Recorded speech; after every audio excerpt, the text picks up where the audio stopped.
Today we are discussing women in ancient warfare, right? There has been this assumption for a very long time that women fighting in battles in ancient times isn't true. It's historically inaccurate. It didn't happen, right? Military historian John Keegan asserted that if warfare is as old as history and mankind, we must now enter the supremely important limitation that it is an entirely masculine activity. Well, guess what? Mr. John Keegan, the military historian, was wrong. Okay? Women did participate in ancient warfare, right? Now, granted, women on the battlefield was a rare occurrence, very rare occurrence, but it did happen, and more importantly, in ancient times, it was nearly impossible to win a war without the help of women, right? And we will get into that later. The idea of the supporting role, right? What happened? All the men have left the city to go fight this army. What's going to happen? Who's cooking the meals for these soldiers, right? Who is keeping them fed so they don't die of starvation? Who is at home tending to the sheep so everybody doesn't starve, right? Who is tending to the fields so everyone doesn't starve, right? So women played a very, very important role in ancient warfare. In fact, it would be nearly impossible to win a war without them. You can pick any war, you can, list any one, and I would tell you it would be the vast majority of them, it would have been nearly impossible for the victors to have been victorious in without the help of women. So while the idea of women in warfare, and especially in ancient warfare, the idea that there weren't women there in battle is a good stereotype, right? We talk about lots of historical stereotypes. That is a good one because 999 times out of 1,000, if not even more, that is going to be true, right? But there are exceptions to this, and we'll talk about it. And we'll talk about why it's such a rare thing to see women on a battlefield. And the reason is, and I do not know the answer to this, and I don't think, no one knows the answer to this, right? No one knows why this happens. We can only speculate. I'm not even going to begin to even try. But for whatever reason, when a group of people evolves to become a civilization, it always ends up as a patriarchy, right? Dominated by men, and then it defines gender stereotypes, and a lot of times they're very rigid. No one knows the answer to why this happens, right? What I can tell you, though, is there had never been a matriarchy, right? Now, some people will say, they'll find evidence and they'll be like, oh, these people, they look like they had some semblance of equality. This was a matriarchy. No, a matriarchy would be where the women rule over the men, and we haven't seen that yet. Doesn't mean it can't happen or that it never happened. We just don't have any evidence to say that it did, right?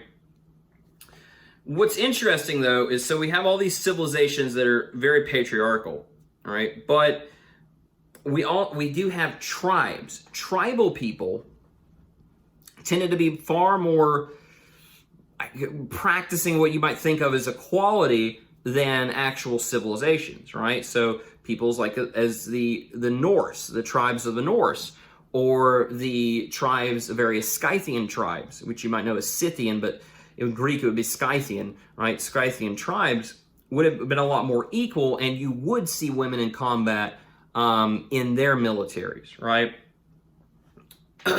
But we look at Europe, for example. The Greeks, the Romans, right? Very patriarchal, very defined gender stereotypes that would have made them participating in combat very, very, very unlikely, okay? And because these societies were so dominated, and I mean dominated by gender stereotypes, and we'll talk about that more later. But we do have examples of women in ancient history in the West actually bucking that trend. all right, bucking the stereotype and doing it anyway. We have our first written example, actually, of a woman dressing as a man to go fight in the war. This happens. This happened in the Civil War. This happened in the Revolutionary War. This happened in a lot of wars, believe it or not, of women dressing up as a man to go in order to fight for their country. This happened a lot. And our first written example is going to come from the Trojan War, in which Epipole of Carastus actually dressed as a man to fight alongside the Greeks against the Trojans. Well, she gets caught. She gets discovered. Her identity is blown. And it doesn't end up in like the Disney movie Mulan. She actually gets stoned to death, which is a very painful death. I've had stones hurled at me before. They hurt. It would not be a good way to die.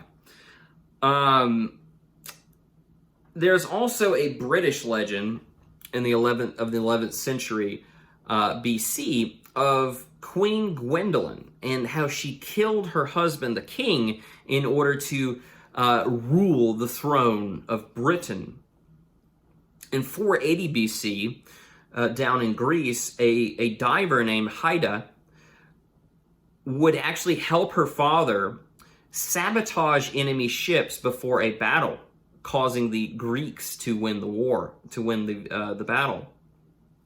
Queen Artemisia, right, the second, led a naval force against the invading peoples of Rhodes, right, to repel the invasion, right? So she led her navy against them. Now, those are just a few of the most notable women who fought in combat that I've found and looked at. There are many examples, trust me, there are many examples, hundreds, that we could go through today. But we're not going to do that. But those are some really good ones of women who we know for sure fought in combat, right? A lot of the other ones, it's hazy. Well, this queen or this duchess, she led the army. She was at the head of the army, but we don't know if she actually fought in combat or not. And a lot of times, kings and queens would not, right, fight in combat. So we don't know that for sure. But there are many instances where we don't have a name attached to somebody, where we know in the historical record and in the legendary record that women fought in combat, right? In Greece, there are several instances we know in the written record of if a Greek city was invaded. Let's say we live in Thebes, we're Thebians, right? If the city is invaded, like let's say the Spartans come and burst into the city and they're sacking everything, trying to kill everyone and take the city. A lot of times what would happen is the women of that city would be up on the rooftops, picking off roof tiles and tossing it down onto the enemy soldiers below them, right? Which is pretty fantastic. They'd be pulling tiles off the roofs and throwing them down at the baddies and other heavy objects too, I imagine. The best instance of this is in 272 BC. An old woman would take a roof tile, throw it down on some enemy soldiers, and it would hit the king of the invading army in the head and knock him dead. He would die. She would slay the king of the invading army with a roof tile by just tossing it down on him. An elderly woman did. So it's pretty incredible. But it goes to show that, right, the Greeks, this very rigid patriarchal society, in times of desperation, at their most dire hour, they were willing to bend those gender stereotype rules a little bit, right? The gender roles could be bent a little bit and allow, right, women to do something in times of complete desperation, right? And we're going to see that come up in the Second World War.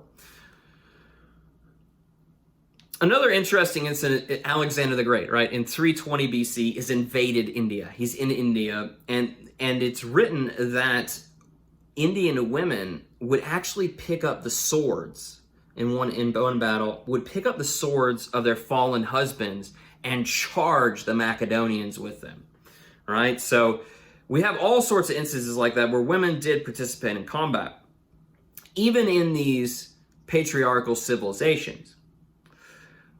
When we look, though, at these tribal peoples, right? So first we'll look at the Amazons, right? Now Herodotus made up a story about the Amazons, okay? He speaks of an all-female tribe of warriors, right? Now, an all-female tribe of warriors. Well, that's just as practical as having an all-male tribe, right? It doesn't work, right? So that would be nearly impossible to do. Why? Because then you would have, your tribe would last one generation and then it would be done. Okay, so you'd be like the Shakers, right, over in colonial America. So it just wouldn't work. But it seems to have been, right, well, it probably wasn't an all-female tribe. It seems to have been based on something real, right? There are over 1,300 images in ancient Greece of Amazonian warriors participating in combat. And these Amazons are likely based on something real, right? The Scythian tribes of Uzbekistan and southern Russia frequently used female soldiers, and some tribes even had female leaders.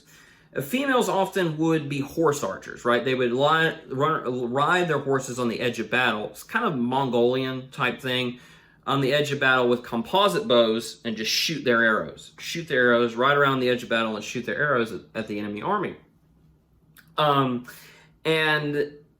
looking at the graves, all these graves they've dug up of Scythian warriors, archaeologists have, about 20% of those warriors' graves were actually female, right? So we can say maybe 20% of their army were female, which is a very large amount. Now, to the Greeks, right, to this incredibly patriarchal society with such strict gender roles, seeing female warriors would have been quite the shock to them and the stuff of legend, hence the legends of the Amazons. Right. Scandinavia, kind of the same story, right? Another tribal people during ancient times.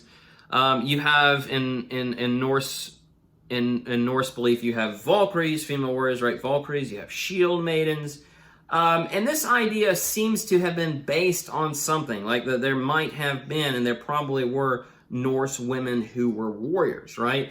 There were 6 recently discovered graves of women who they believe were soldiers because they had weapons in their graves, right? So they were probably female warriors who participated in combat. We can't say for sure though. My only hesitation about that is they may have been given weapons due to Norse beliefs on the afterlife and Valhalla, right? It's a violent place, okay? So it was a good idea to be buried with your weapons. So if you're a woman, you might ask, hey, can you bury me with this sword, you know, if I do end up going there. So that's the only stipulation I have to that. Regardless, there probably were Norse women who fought in combat. And as archaeology continues, right, and we keep digging, I'm sure there are going to be many more peoples and tribes added to that list who used female warriors, right, and probably more that used them in a large way. In the age of gunpowder, right, you have the kingdom of Dahomey, right, who would be conquered by the French, and these women they'd have muskets, they have cudgels and daggers, and they would actually have their teeth sharpened. I'll show you a picture of what that looks like here because it's still done by some peoples in Africa today. And then they would wear a belt of human skulls, right, on their person. And the French were very shocked and kind of afraid of these people. And when the French eventually, conquered the kingdom of Dahomey, all in all, Dahomey had 7,000 warriors. 2,000 of those warriors were female. That's a pretty large percentage of the military being women, especially for back then. The idea of women in combat was a change that did not occur quickly, right? The idea of women's liberation, hey, let's get equality. Some women asked to be allowed to participate in war, did not come quickly. We talked about desperation, right? When the ancient Greek cities would get invaded, people would get desperate, and they'd allow women to fight sometimes. And it's in the total face of annihilation that these patriarchal societies in the Second World War, right, decide, okay, we're going to allow women to fight, right? The British, for example, desperate for additional frontline forces, experimented with women in combat roles. So They formed women's auxiliary units. British Prime Minister Winston Churchill said, and he argued that any general who saved him 40,000 fighting men had gained the equivalent of a victory. So meaning, hey, if I can take all these men doing support jobs and put them in frontline service, and instead hiring women to do support roles, I've just gained 40,000 soldiers, right? So that was the thinking there. Women would have served as clerks, nurses, military command staff. Some women even assisted with the loading of AA guns or anti-aircraft guns. In total, the British drafted 125,000 women into the military over the next 3 years in World War II with 430,000 women who volunteered. In Russia, right, this gets even more intense because the Russians are even more desperate, right? The Nazis have invaded deep into their territory. 1 million women would end up serving in the Soviet armed forces during World War II. It is by far, by numbers, the heaviest utilization of women in a war effort to date, right, throughout all of history. Even then, though, women only made up about 9% of the Soviet military during this time. Now, these women actually fought, right? They were allowed to fight.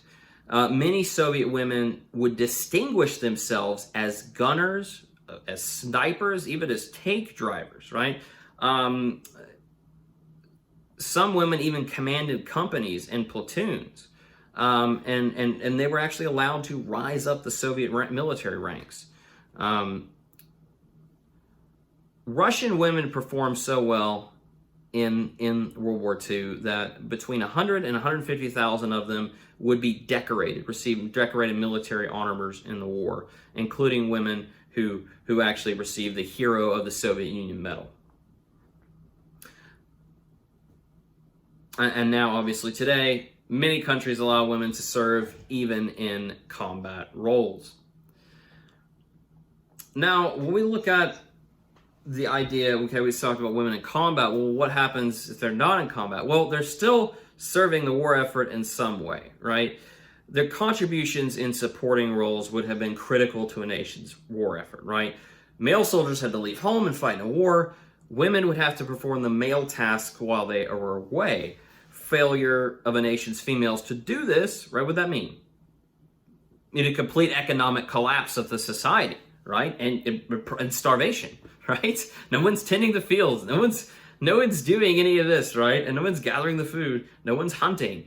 All of a sudden, everything falls apart very quickly.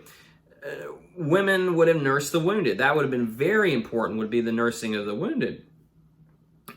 They would even times, there's episodes in ancient Greece where women would help dig the trenches for the defense of the city, including one in Sparta. And in this manner, they would even sometimes labor in the workshops, right? Not to make the weapons, but to get the weapons and give them to somebody and dole them out. So women's contribution in war has always been vital to a war, right? Whether they're in the combat or not, a war simply can't work without the participation of women. So while the rule of thumb has been for a very long time, right, that women did not fight in ancient battles, that's nearly true.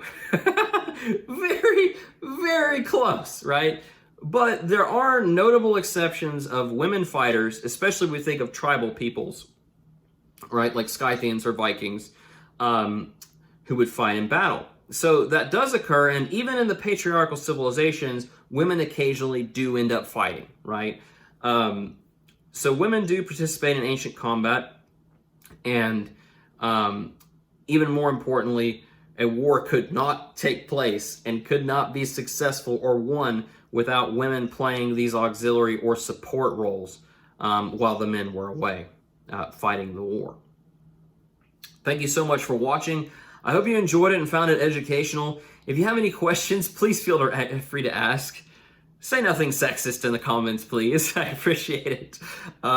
Folks, you have a great rest of your day. And again, I hope you learned something, and this is a fun subject to study. Take care and have a great rest of your day.